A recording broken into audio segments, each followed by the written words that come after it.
Ethan Grayson pushed open the glass door of Manhattan's most exclusive French restaurant, Le Lumiere, with the same confident posture as always. The posture of a man who seemed to have conquered everything. His presence dominated the room before he even said a word. He wore a perfectly tailored suit, a watch that gleamed brighter than the golden chandeliers above, and a calculated smile. The kind that revealed nothing, only concealed. Beside him walked Vanessa Carter, international model. Magazine cover face. A beauty so polished it almost seemed unreal. She held his arm lightly, like someone who knows she's being watched, and enjoys it. The restaurant was a spectacle. Crystals shining like stars, impeccably arranged tables, the aroma of truffle and French wine perfuming the air. Le Lumiere was a place to be seen. And Ethan always made sure to be seen. It was part of the persona. Part of the life.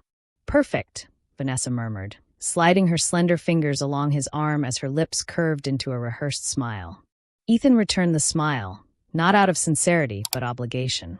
They were led to a central table, strategically positioned so that everyone could see who they were, but without seeming ostentatious. Vanessa began to talk about a charity dinner and a Vogue photographer interested in a couple's shoot. None of it really mattered to Ethan. What mattered was what he saw, or rather, who he saw. A waitress crossed the room with quick steps, balancing a tray filled with delicate glasses and plates. Ethan froze, because her face was impossible to forget. Clara Bennett, his ex-wife. But there was something beyond the shock. Something that made his heart stop and his blood run cold. Beneath the black apron of her uniform, the rounded belly. Very rounded. Clara was pregnant. Pregnant enough for there to be no doubt. Ethan's carefully controlled world trembled. Vanessa kept talking, unaware. The room kept glittering, oblivious. But Ethan existed nowhere else but in that moment. Clara looked down as she walked. For a moment, he thought she hadn't seen him. But then she looked up, and their eyes met. It was a silent shock. A blow both of them felt. She almost dropped the tray. But she recovered, turned, continued working. Without a word. Ethan, Vanessa called, annoyed, as if he'd committed a crime by not paying attention to her. He took a deep breath. Sorry, just thinking about something from work. But his thoughts were far away. That same night, Ethan was in his penthouse. High above. Silent. Cold. The same cold he had always called peace. But now there was discomfort. Restlessness. Because Clara, the woman he let go, now carried a life. And he needed to know. He called. The phone rang. Went to voicemail, but he didn't leave a message. Ethan Grayson wasn't used to being ignored. That same night, in her small apartment in Queens, Clara sat on the couch, exhausted. She placed her hands on her belly. Felt the baby move. Smiled. A tired smile, but real. Seeing Ethan had been a shock. But inevitable. Because the past always finds a way to return. Especially when something still hurts. Clara remembered the marriage. The silence. The loneliness inside a house too big, too cold, too empty. She wanted a child. A home. A family. Ethan wanted success. Results. Control.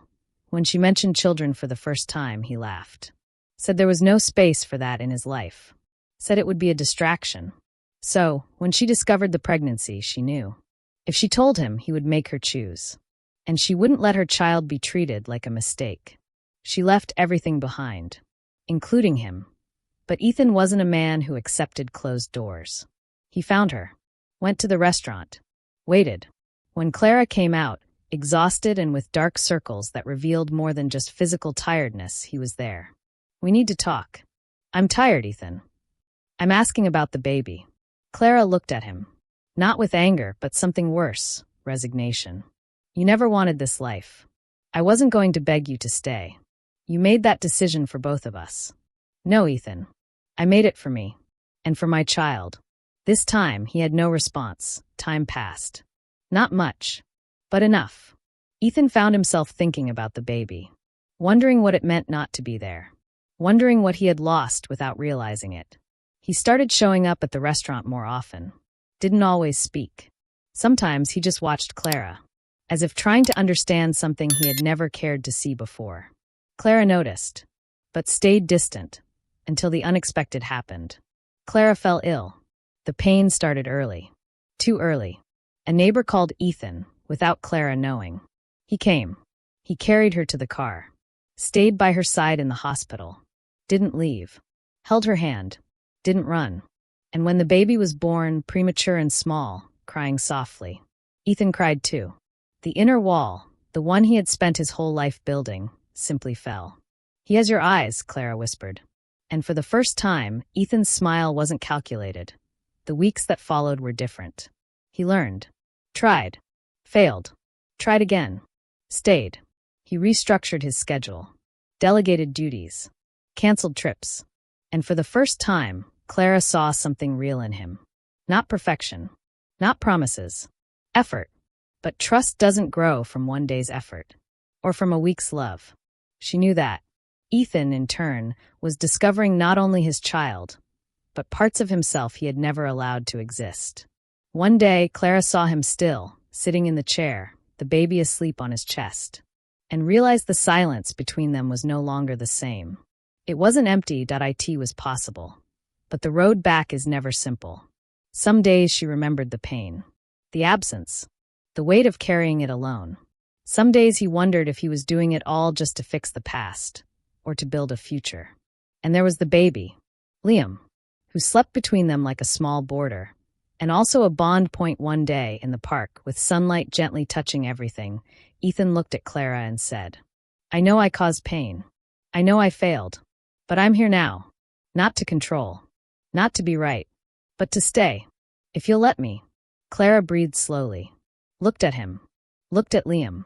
"I don't know if I trust you yet." "I know. But maybe we can try." Ethan smiled. Not in victory, but in understanding. They didn't kiss. Didn't make promises. Didn't give each other titles or happy endings or certainties. They simply walked together, pushing the baby stroller under the soft afternoon light. Two paths that might meet again. Or maybe not. But now, they were no longer on opposite sides. And sometimes, that's enough to begin again.